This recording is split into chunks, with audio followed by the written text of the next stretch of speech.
Welcome back to another Bath Carnival tutorial. I'm Hannah and today we're going to be making your Bath Carnival tiger costumes for our Sumatran Tiger block. We'll be getting you all ready for your performance today, so let's get started. First of all, we're going to be making the paws that you'll be wearing on your hands.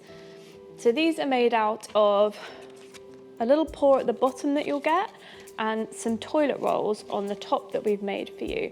Now these slide onto your hand by you putting your fingers through these holes here, and we're going to attach them at the end. So what we need to do is cover them in our tiger fabric. Now as you can see, different tigers are going to come in different fabrics, but you're all going to be nice tiger colours. So today I'm going to be using my stripy tiger fabric to go with this one here. And how we're going to cover these is we're going to get our PVA glue, and we're going to make sure that we put quite a generous amount onto our toilet rolls. So we're going to really cover them, working all the way down in those little cracks and all the way to the edges like this. And once all of the toilet rolls are covered in PVA, we're going to lay our fabric on the top and make sure that we're tapping down into those corners, and that glue will hold these nice lines like this in between our little fingers of our tiger. Now I've got one here that I've already glued earlier, and you can see this is all stuck on now, and I can see the difference between our tiger's toes. So what we need to do once we've let these all dry is snip all of the extra fabric around the edges away. So we're just neatly going to follow the edge of our toilet rolls there. Sometimes it's helpful if you turn it over so you can see the edge more clearly while you're cutting. So once we've done that as neatly as possible, it will end up a little bit more like this one here. And finally, what we're going to do to make these look like real paws is we're going to get some cotton wool balls like this one and stick them on. This one just needs a little bit of extra sticking. And that's going to make the ends of our tiger toes all nice and fluffy. So what we also need to do now is attach a little bit of elastic onto these, and that's going to stop them from falling off when we put them on top of our hands. So all we need to do is cut a very small piece of elastic because it's nice and stretchy and we want it to be nice and tight so they don't fall off our hands.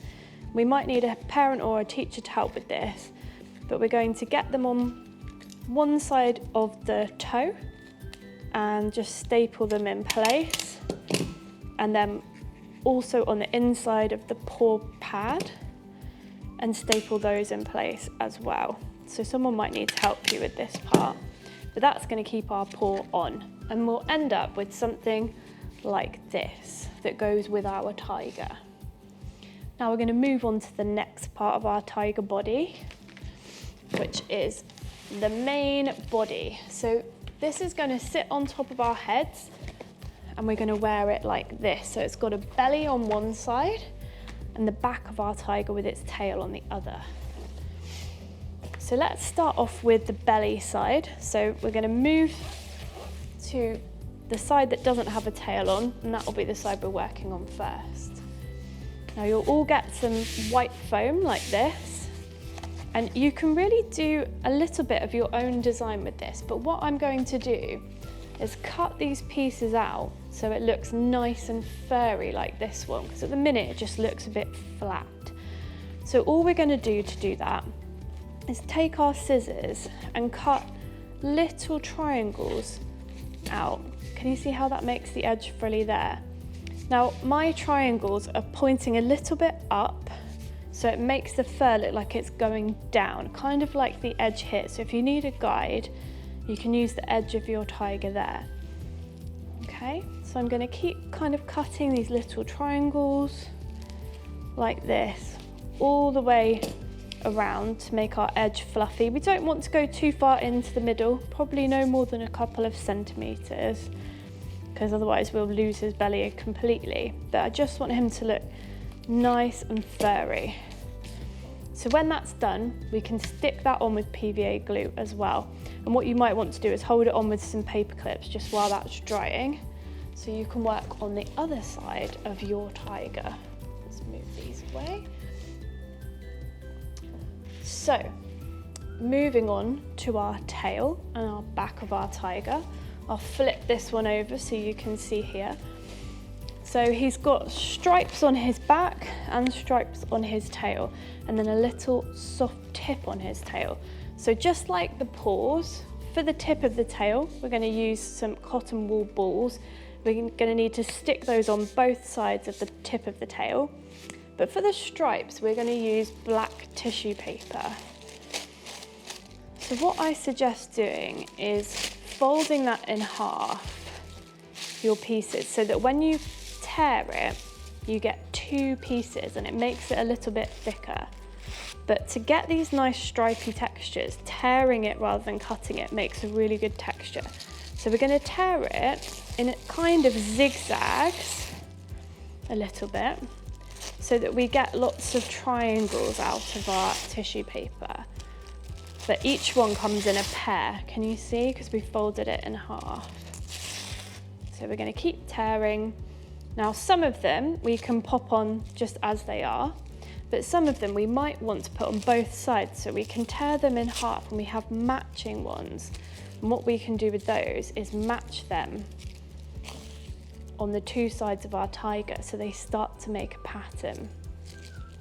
And we also need to do the same on the tail, so you'll need to cut some smaller ones and tear those off and put those either side of our tail.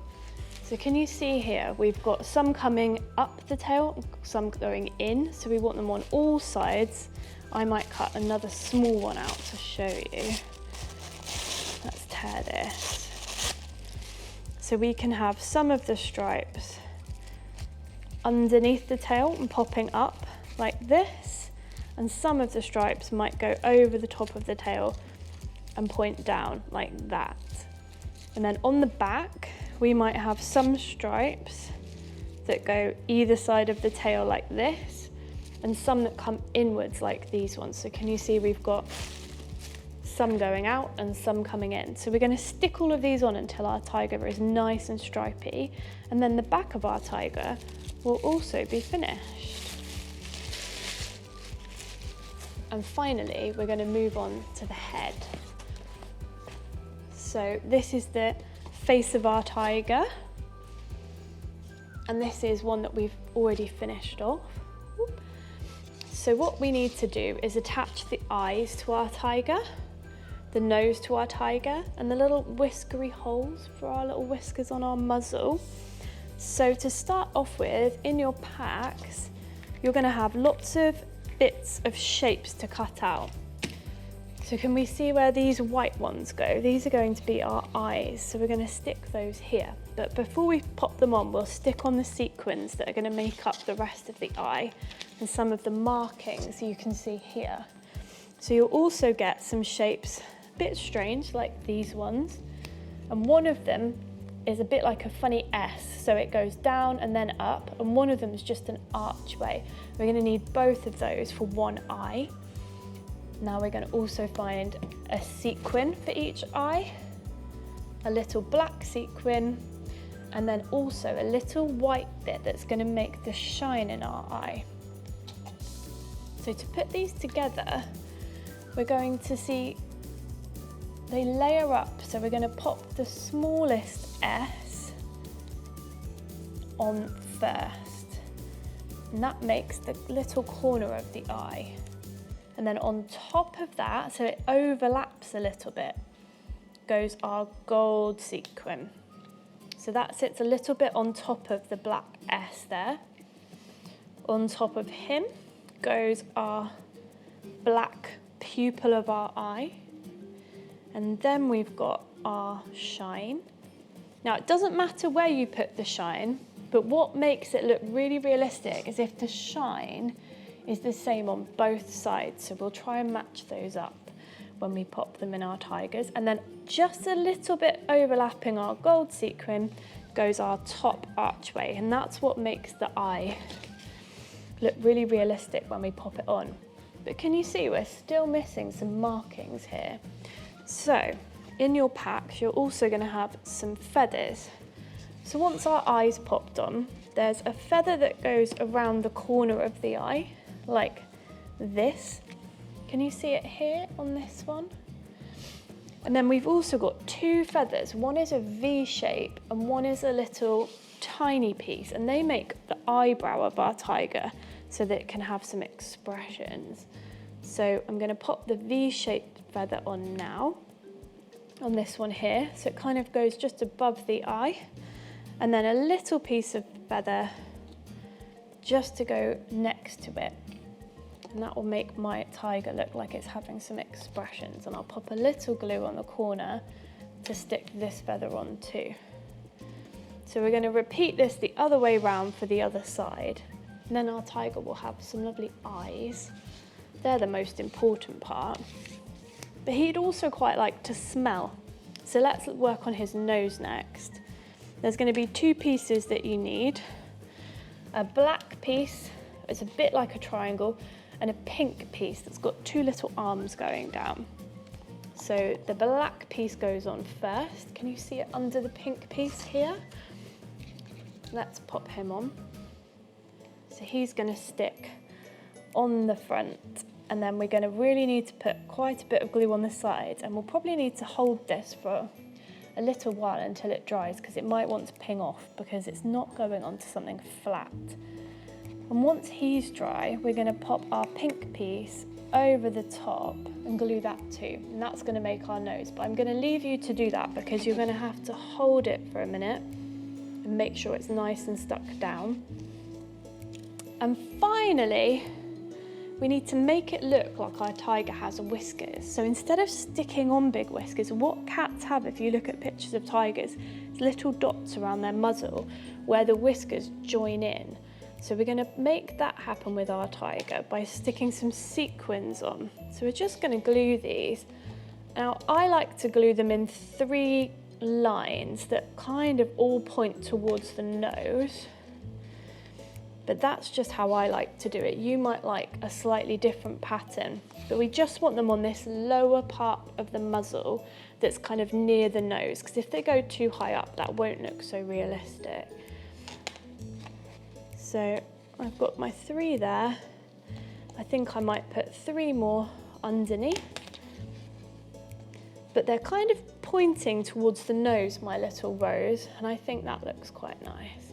Some people might just like to put 1 or 2 on. You might not want so many on your tiger, and that's okay.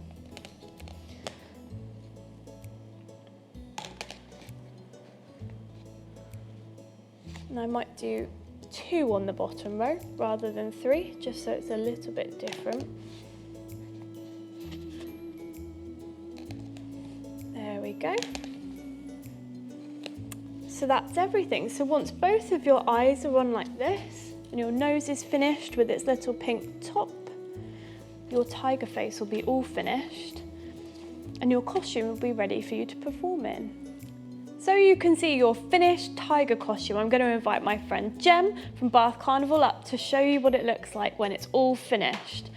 So as you can see, your beautiful headdresses are going to be nice and big like this. Your lovely belly that you've cut out is going to sit on your tabard, and your paws will be all ready to wear. And then on the back, your tails and your back will be all stripy where you've popped your stripes on. We look forward to seeing you in them.